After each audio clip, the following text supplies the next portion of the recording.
Hello, this is David Gray, and this is 101.9 KINK in the Skype Live studio. Thank you, David.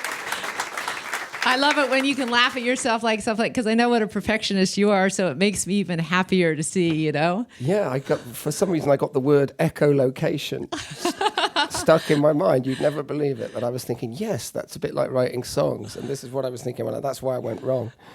And then I thought, actually, it really is. The second time I went wrong, I thought, no, that's true. It is like echolocation. Anyway, you know. Can you imagine back to mental illness? Being an artist, performing live, having that many great thoughts going through your head at once. That's the mind of David Gray. Welcome back to Portland, by the way. Thank you. So David's tonight at Edgefield sold out again with Amos Lee. And I often think about, for an artist that's been performing in the UK, here in the United States for almost 13 years, how does it feel to still be able to sell out these venues just like that? Yeah, well, it's a great feeling. I mean, and not one that I would take for granted.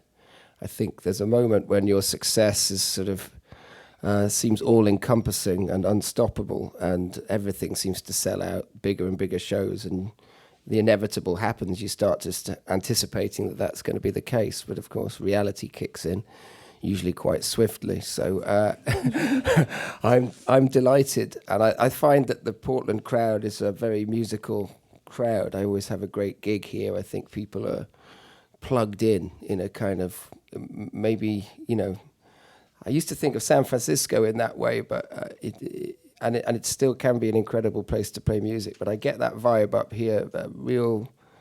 They don't mind if you go out there, and they're sort of ready for a bit more of a twisty turny ride, which is, as a performer, that's what I'm interested in. I just, people who just want me to do that. I just like, you know, I'm basically asleep, although I'm trying not to look it. I think for a lot of people that didn't know your career before White Ladders, they didn't understand that period in which you really scraped for your art. And I heard you describe it the other day as saying it was kind of like you were at the very back of the bus in that scene in Spinal Tap. You know, if you know the scene that I'm talking about, where it gets really, really rank, that was what your life was before White Ladders. Well, it's a challenge, you know, but it's a rich and wonderful ride, even when no one seems to give a toss about what you're doing.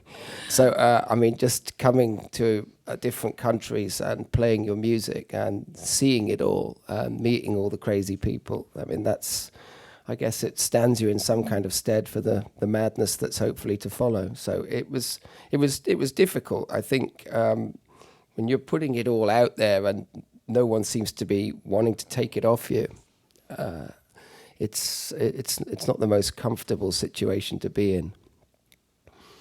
I heard you buy your own light bulbs. Is that true? Do you go out to the store, to Costco? Do you do the kind of domestic thing? I mean, because when I had that image of David Gray buying his own light bulbs, I was like, is this a Freudian joke? I mean, how many David Grays does it take to change a light bulb? In one, you know. Yeah, I buy my own light bulbs. I'll tell you. I'll tell you the reason why. I also get my own muesli, you know, coffee. I do the whole thing. Because I heard the story about you buying a package of light bulbs and hearing Babylon, and as a person who is buying light bulbs, where'd you get your stories from? I think you're on the dark web, aren't you? You're on the underweb. That's Russian propaganda. Just ignore it. And that instead of just enjoying Babylon, still as an artist, you're actually tearing it apart. You're thinking about how's it working, how is the mix. That's so interesting to me as an artist, that you still hear those songs and you try to piece them. Oh, yeah. Well, I think it's quite surprising when you hear your old music, because, you know, funnily enough, I don't spend my time listening to it. So you have a certain idea of what it sounded like when you made it. And then when you hear the record again, it doesn't sound anything like what you think it might. And my voice has changed so much. Sometimes it takes me a long time to recognize that it's me.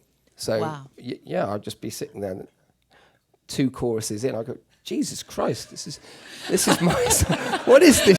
Can you turn, after I've told the waitress, can you turn the music down, please? I'm trying to enjoy a quiet lunch here. And I realise it's mine. And I turn it up. So now you know why I heard the story, because you took so long to buy those damn light bulbs. That was it. Thank you for Mutineer. It seems like it's a big growth period for you with your music. And working with a new producer on it, you've discovered some stuff that sounds like you're going to have albums for a while for us. Yeah, it's opened up a world of possibilities, I think. If I was feeling that my sort of creative ends were in some sort of cul-de-sac prior to making this record, it wasn't just the making of the record, the whole exploratory process of writing that came before the recording sessions with Andy and before his involvement even. I'd begun to traverse across looking for new ways to make and hoping that something else would sort of come to light rather than just sort of sledgehammering down, oh, this is, middle-aged man making a kind of semi-miserable song kind of thing. I wanted something else to happen. So I was diversifying, and the fruits of my labor and the risk-taking have been wonderful. So some of the things that came out of it, like Goals and songs like this, have encouraged my... it's got me curious now just to how many different ways I can reverse the flow, which is what I like to say, which is a Ghostbusters terminology for, I thought we couldn't reverse the flow. You can, and you can melt the marshmallow man. That's basically my next objective. So I'm about to fully reverse the flow. So yeah, so different ways to make and what in fact a song is. So without getting too off-piste here, but yes, it's opened up a world of possibilities, and that's where I'm going to be going next. So I can't really tell you much about it yet. Let's reverse the flow. More with David Gray.